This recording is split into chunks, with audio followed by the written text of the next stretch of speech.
चंद एक बातें मैं इस हवाले से और अर्ज़ करना चाहता हूँ। आज इस हवाले से गुफ्तगू चलती है कि हज़रत सैयदना हुसैन रज़ी अल्लाह ताला अन्हु एक तरफ थे और एक तरफ यजीद था। इन दोनों में हक पे कौन था? बात याद रखें, बाज़ सवाल ऐसे होते हैं कि वो सवाल ही बेबुनियाद और गलत होते हैं। ये सवाल भी ऐसा बेहुदा और ऐसा गलत है कि करने वाले को सवाल करने से पहले 100 मरतबा शर्मिंदगी में डूब जाना चाहिए। हज़रत सैयदना हुसैन रज़ी अल्लाह अन्हु और दूसरी तरफ यजीद, इन दोनों में हक पे कौन होगा? यकीनी बात है हज़रत सैयदना हुसैन रज़ी अल्लाह अन्हु की ज़ात के साथ हक है। इसमें दूसरी राय नहीं होनी चाहिए मुसलमान की। तवज्जो करना। एक आदमी मुझे कहने लगा कि जी हुज़ूर नबी पाक सल्लल्लाहु अलैहि वसल्लम ने एक लश्कर के बारे में ख़बर दी थी कि जो कुस्तुनतुनिया पे जाके पहली मरतबा हमला करेगा उनके लिए जन्नत की बशारत है। तो उनमें यजीद भी था, लिहाजा यजीद के लिए जन्नत की बशारत है। तो वो जनती आदमी है, हम उसके बारे में गलत बात कैसे कहें? तवज्जो करना। हुज़ूर नबी पाक सल्लल्लाहु अलैहि वसल्लम ने ये बशारत ज़रूर इरशाद फरमाई है कि पहला वो लश्कर जो समुद्री सफ़र करके जाएगा और जंग लड़ेगा, जन्नत की बशारत है। लेकिन ये एक उमूमी बशारत है। आपने यजीद का नाम लेकर जन्नती नहीं फरमाया। उमूमी बशारत होना एक अलग चीज़ है, नाम लेकर जन्नती फरमाना एक अलग चीज़ है। दूसरी बात, हज़रत मौलाना अब्दुल रशीद नुमानी रहमतुल्लाह अलैह ने हादसा करबला का पस मंज़र किताब लिखी है। इसमें उन्होंने बाकायदा साबित किया है कि जो पहला लश्कर गया बाहरी सफ़र के लिए, यजीद उसमें शामिल ही नहीं था। बल्कि हुआ यूँ, हज़रत सैयदना मुआविया रज़ी अल्लाह अन्हु ने लश्कर भेजा तो वो लश्कर वहाँ जाकर बीमार हो गया। यजीद को इत्तला मिली कि वो लश्कर बीमार हो गया, तो ताउन फैल गया था, कोई इस तरह की बीमारी थी। तो इसको पता चला तो इसने खुशी के मारे अशार कहे और कहने लगा, शुक्र है मैं नहीं गया, मैं अपनी बीवी के पास बैठा हूँ और मुसलमान वहाँ तरह तरह की बीमारियों में है। हज़रत सैयदना मुआविया रज़ी अल्लाह अन्हु को इसका इल्म हुआ और फिर इसको डांटा और इसको फिर पीछे भेजा, जाओ तुम भी वहाँ जाओ। जिसको ज़बरदस्ती वहाँ बाद में भेजा गया उसके लिए कैसी जन्नत की बशारत है। दूसरी तरफ हज़रत हुसैन रज़ी अल्लाह अन्हु को हुज़ूर नबी पाक सल्लल्लाहु अलैहि वसल्लम ने नाम लेकर जन्नत की बशारत दी है। आपने फरमाया अपने नवासे हज़रत हसन के मुतल्लिक़, हज़रत हुसैन के मुतल्लिक़ फरमाया, अल हसन वल हुसैन सय्यदा शबाबी अहलिल जन्नह। हज़रत हसन और हज़रत हुसैन रज़ी अल्लाह अन्हुमा ये दोनों जन्नती नौजवानों के सरदार हैं। ये नहीं फरमाया जन्नती हैं, जन्नती नहीं फरमाया, फरमाया जन्नती नौजवानों के सरदार हैं। अब वो भी कोई नौजवान जन्नत में जाएगा, हज़रत हुसैन रज़ी अल्लाह अन्हु को सरदार मानना पड़ेगा। तकबीर,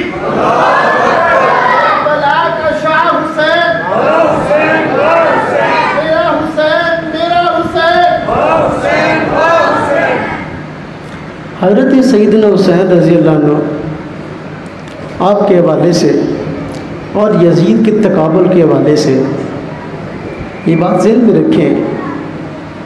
एक तरफ हज़रत हुसैन रज़ी अल्लाह अन्हु की शहादत की खबर आपने दी, जन्नती होने की बशारत आपने दी, और हुज़ूर नबी पाक ने फरमाया कि ये हज़रत हसन और हज़रत हुसैन ये जन्नत के दुखूल हैं। हुज़ूर नबी पाक सल्लल्लाहु अलैहि वसल्लम ने इनको ये एजाज़ दिया कि फरमाया कि ये मेरे बेटे हैं। तो जो करने की बात समझाने लगा हूँ, फरमाया ये मेरे बेटे हैं। हुज़ूर नबी पाक सल्लल्लाहु अलैहि वसल्लम की नरीना औलाद ना थी, बल्कि हज़रत हसन और हज़रत हुसैन रज़ी अल्लाह अन्हु आपके नवासे थे। आपने फरमाया कि ये दोनों मेरे बेटे, इनको अपने बेटे करार दिया, अपने घर के फ़र्द करार दिया। जिस तरह की मुस्लिम शरीफ की मारूफ रिवायत है, आपने हज़रत अली रज़ी अल्लाह अन्हु, हज़रत हसन, हज़रत हुसैन रज़ी अल्लाह अन्हु को अपनी चादर में उड़ाया, फरमाया हाँ उला या अहले बैती, हज़रत फ़ातिमा को घर का फ़र्द करार दिया। तो जो हुज़ूर नबी पाक सल्लल्लाहु अलैहि वसल्लम का खून है उसके बारे में कोई मुसलमान उम्मती कैसे सोच सकता है कि वो जो है वो बातिल पे होगा, दूसरा आदमी हक पे होगा। हुज़ूर का खून ऐसा कर ही नहीं सकता। लिहाजा सोचना चाहिए। एक आदमी मुझे कहने लगा कि जी नवासा तो दूसरे ख़ानदान का हिस्सा होता है, दोतियाँ कि दूसरे ख़ानदान का हिस्सा होंगे, तो हुज़ूर के ख़ानदान का हिस्सा कैसे बने? ससुराल की तरफ निस्बत होती है ना जी बेटी की औलाद की। मैंने कहा देखें हुज़ूर नबी पाक सल्लल्लाहु अलैहि वसल्लम ने इन हज़रात को अपनी औलाद करार दिया और कुरान ने इन हज़रात को, हज़रत हसन को और हज़रत हुसैन को बाकायदा आपके बेटे करार दिया। कुरान करीम में है आयत मुबाहला के अंदर, जब नजरान के ईसाई हुज़ूर नबी पाक सल्लल्लाहु अलैहि वसल्लम का दलाइल से मुकाबला ना कर सके इस मौजू पर कि हज़रत ईसा को अल्लाह के बेटे हैं, आपने दलाइल से उनके दाल इकट्ठे किए और उनका झूठा होना वाज़ेह किया, तो बाहर जाके प्रोपेगेंडा करने लग गए कि जी इनके नबी की कोई बात नहीं आई।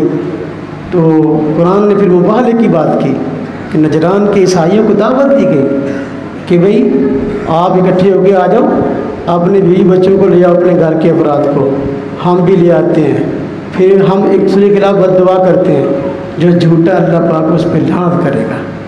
चुनाचे मैं फुकुल तालू नदु अबना अना व अबना अकुम वनिसा अना वनिसा अकुम, फरमाया आप इनको कह दो कि भाई अपने बेटों को लाओ, हम भी अपने बेटों को लाते हैं।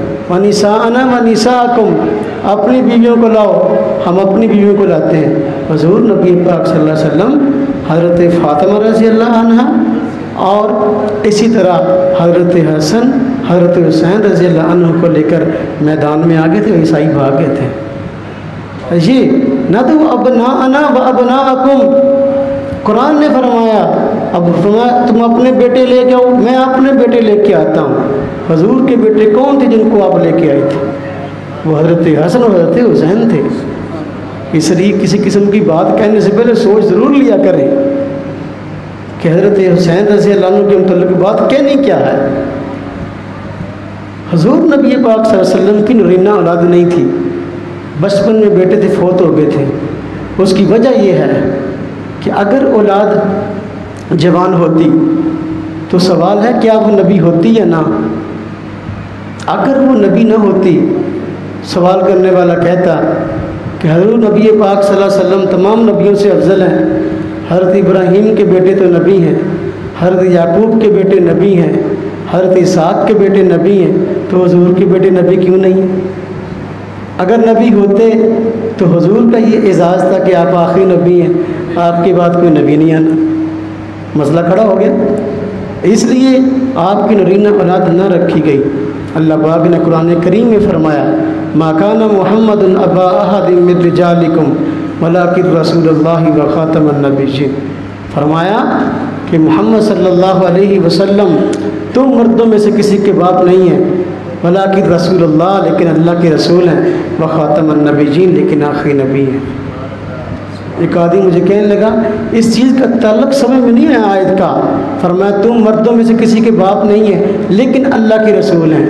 तो फरमाया अल्लाह के रसूल हैं, तुम मर्दों में से किसी के बाप नहीं हैं, मतलब क्या? मैंने कहा ये तो बता दिया कि हुजूर नस्बी तौर पर हुजूर की नूरीना औलाद नहीं है, नरीना औलाद, लेकिन जो है वलाकिन रसूलुल्लाह हुजूर नबी पाक सल्लल्लाहु अलैहि वसल्लम रूहानी तौर पर पूरी उम्मत मुस्लिमा के बाप हैं, इसलिए कि नबी पूरी उम्मत का बाप होता है। बाहर क्या? तो ये हादसा करबला ये मुसलमानों के लिए वाकई एक बहुत बड़ा हादसा है। हुजूर नबी पाक सल्लल्लाहु अलैहि वसल्लम ने यजीद के मुतल्लिक़ सराहतन हदीस में शाह फरमाई है, बुखारी शरीफ में रिवायत है, जो लोग उस पर कसीदे गाते हैं, उनको ज़रा ये बात समझनी चाहिए। बुखारी शरीफ में रिवायत है, हुज़ूर नबी पाक सल्लल्लाहु अलैहि वसल्लम फरमाया 60 हिजरी के करीब नौजवान कुरैश के चंद नौजवानों के हाथों फरमाया कि इस्लामी इक़्तिदार का बेड़ा गर्क होगा। 60 हिजरी। अल-बिदाया व निहाया में भी रिवायत है, तो तारीख़ की मोतबर तरीन किताब है, जिसे तारीख़ इब्न कसीर कहते हैं कि हुज़ूर नबी पाक सल्लल्लाहु अलैहि वसल्लम 60 हिजरी से पनाह मांग करते थे। और उस रिवायत के रावी हज़रत अबू हुरैरा रज़ियल्लाहु अन्हु हैं, और वो पनाह मांग करते थे भी 60 हिजरी के जो हुकूमत आएगी इससे अल्लाह की पनाह। और यजीद की हुकूमत 60 हिजरी में ही कायम हुई है। बल्कि अल-बिदाया व निहाया की एक रिवायत में बकायदा यजीद का नाम भी है कि जिसके हाथों इस्लामी इक़्तिदार की तबाही होगी, फरमाया कि उसका नाम यजीद होगा। लिहाजा हम यजीद के महती नहीं हैं। तवज्जो करना। आखिरी बात अर्ज़ करके बात ख़त्म करता हूँ। आजकल हमारे दीनदार तबके में इन दिनों के अंदर ये बातें चलती हैं कि यजीद का मामला है क्या। अहले सुन्नत वल जमात के यहाँ हमेशा से यजीद फासिक फाजिर रहा है। अहले सुन्नत किसी दौर के अंदर यजीद के वकील नहीं रहे, बल्कि हमेशा यजीद को नफ़रत की निगाह से देखा और हमेशा हक़ हज़रत हुसैन रज़ियल्लाहु अन्हु के साथ बयान किया। अब तवज्जो करना, हमारे यहाँ ये मसला चला, बाज़ लोगों ने जो है यजीद की मैच शुरू की। वो चला कैसे? चला ऐसे कि ये इस्लाम को नुकसान पहुँचाने वाले दो बड़े फ़िरके जो इब्तिदाअन आए, एक का नाम राफ़ज़ी है और दूसरे का नाम नासबी है। राफ़ज़ी और नासबी ये दोनों एक दूसरे की ज़िद्दें हैं। जो राफ़ज़ी हैं ये नाउज़ बिल्लाह मिन ज़ालिक अहले बैत से मोहब्बत का उन्वान कायम करके एक तो उनको खुदाई तक पहुंचा देते हैं, नंबर 2 तमाम सहाबाए किराम को सैयदना अबू बकर सिद्दीक़ से लेकर आखिरी सहाबी तक सबको बेईमान कहते हैं और सबको मुनाफिक करार देते हैं। जितनी मुनाफिक वाली आयतें हैं वो सारी उन पर फिट करते हैं। ये राफ़ज़ी हैं जो जिन्होंने आज 10 दिनों पर कब्ज़ा कर रखा है। ये 10 दिन जो है पूरे साल की रोटियाँ उन्होंने कमानी होती हैं। चक्कर कोई नहीं है, सिर्फ रोटी का चक्कर है। इसके मद्दे मुकाबल दूसरा तबका है जिसको नासबी कहते हैं। और नासबी का नज़रिया ये था कि अहले बैत अलैहिम रिज़वान को किसी किस्म की फजीलत, किसी किस्म की उनकी अज़मत न बयान करनी है, न किसी फजीलत को मानना है। चुनाचे वो हज़रत सैयदना अली रज़ियल्लाहु अन्हु को खलीफा नहीं मानते, हज़रत हसन रज़ियल्लाहु अन्हु, हज़रत हुसैन रज़ियल्लाहु अन्हु को सहाबी नहीं मानते। और ये फितना पहले मौजूद था हमारे हिंदुस्तान पाकिस्तान के अंदर कुछ अर्सा पहले आया। कैसे आया? कराची में एक बदबख्त गिरोह पैदा हुआ, तो अपना उन्होंने एक इदारा बनाया अर-रहमान पब्लिशिंग ट्रस्ट के नाम से। तो उसके सरकर्दा लोगों में महमूद अहमद अब्बासी के नाम से एक आदमी हुआ अमरोहा का, वो और हबीबुर्रहमान कांदलवी और इस जैसे और 5-7 लोग जो है ना गुमराह इकट्ठे हुए और इन लोगों ने यजीद की हिमायत पर किताबें लिखी। और किताबों में हवाले किन किताबों को दिए? हवाले उन किताबों को दिए जो कि मुस्तशरिकीन ने इस्लाम के ख़िलाफ़ लिखी थी या इस्लामी तारीख़ पर लिखी थी और उन्होंने यहाँ आकर हज़रत हुसैन के मसले में डंडी मारी थी।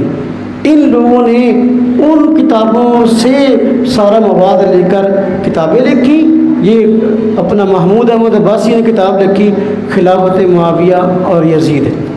अब हज़रत मुआविया रज़ियल्लाहु अन्हु के मुतल्लिक़ दो राय नहीं है, अहले सुन्नत उनका एहतराम करते हैं, लेकिन यजीद का तो वो मामला नहीं है। इसने ये किताब लिखी और उसमें यजीद को अमीरुल मोमिनीन साबित किया और हज़रत हुसैन रज़ियल्लाहु तआला अन्हु को नौज़ बिल्लाह बागी साबित किया और बकवास की और इसी तरह जो है उनके मतलब जितनी फ़ज़ाइल वाली हदीसें थी उन सब का इनकार किया। और एक किताब बाकायदा इन्होंने और लिखी है मजहबी दास्तान के नाम से 5 जिल्दों के अंदर, उसमें जितने अहले बैत की शान में जितनी हदीसें थी वो सारी की सारी जो है उनका इनकार कर दिया। तो ये तबका वजूद में आया और इन्होंने आकर यहाँ पाकिस्तान के अंदर ये बहस छेड़ी कि यजीद भी अमीरुल मोमिनीन है और यजीद जो है वो बर्हक था, हज़रत हुसैन रज़ियल्लाहु अन्हु गलती पर थे। हमारे उलमाए देवबंद में कोई मोतबर ऐसा आलिम दीन नहीं है जिसको हम सब अपना बड़ा तस्लीम करते हों और वो यजीद का हमायती हो।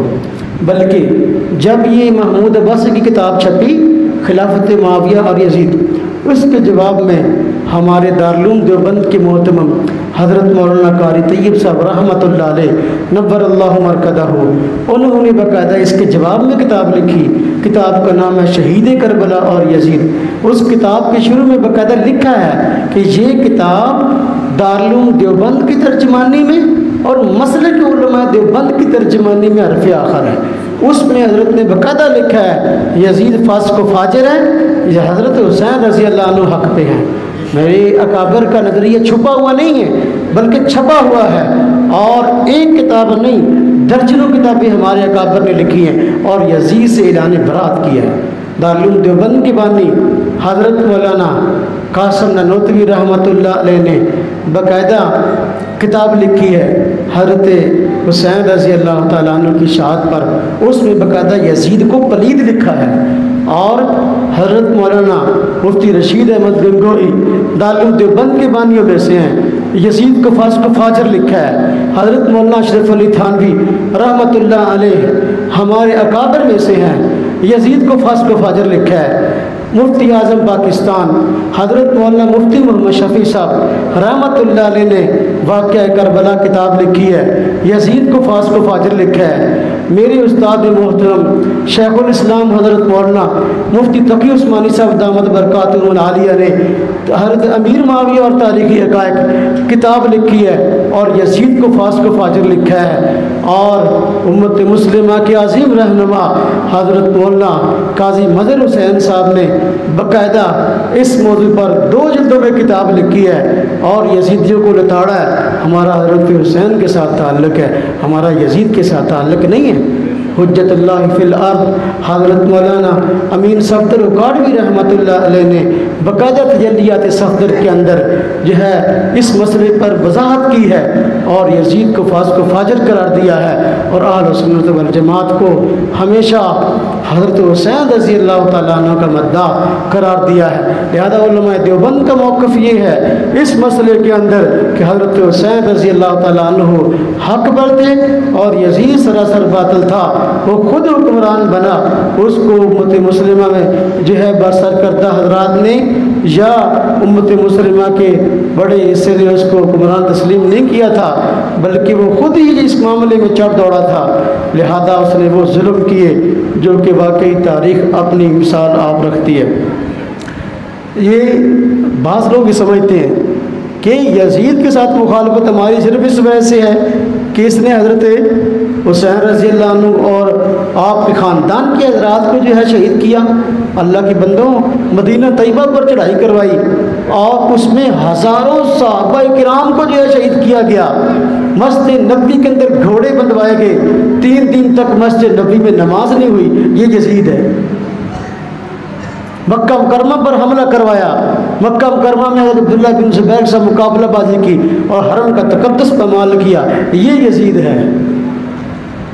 और पता कितने मुसलमानों के जो है वो खून से इनके हाथ रंगे हुए हैं। लोग कहते हैं कि यजीद ऐसा, यजीद ऐसा। ना ना, यजीद इसका अहले सुन्नत वल जमात से ताल्लुक़ नहीं है, बल्कि हज़रत हुसैन रज़ियल्लाहु अन्हु अहले सुन्नत के पहले भी मुक्तदा थे, आज भी मुक्तदा हैं और ता क़यामत मुक्तदा रहेंगे इंशाअल्लाह ताला। तो बाहर क्या मैं अर्ज़ कर रहा था, हुज़ूर नबी पाक सल्लल्लाहु अलैहि वसल्लम की दो बड़ी ख्वाहिशें थीं। एक में से एक ख्वाहिश को हज़रात सहाबा किराम ने पूरा किया और दूसरी ख्वाहिश को अहले बैत अलैहिम रिज़वान ने पूरा किया। आपकी ख्वाहिश थी कि जिस दीन को लेकर आया हूँ पूरी दुनिया में फैल जाए, चुनांचे इस ख्वाहिश को सहाबा किराम ने पूरा किया। आपकी ख्वाहिश थी अल्लाह के रास्ते में शहीद किया जाऊँ, तो इस ख्वाहिश को जो है अहले बैत अलैहिम रिज़वान ने पूरा किया है। अल्लाह रब्बुल इज़्ज़त इन दोनों हज़रात की कुर्बानियों को कबूल फरमाए। व आखिर दावाना अनिल हम्दुलिल्लाहि रब्बिल आलमीन।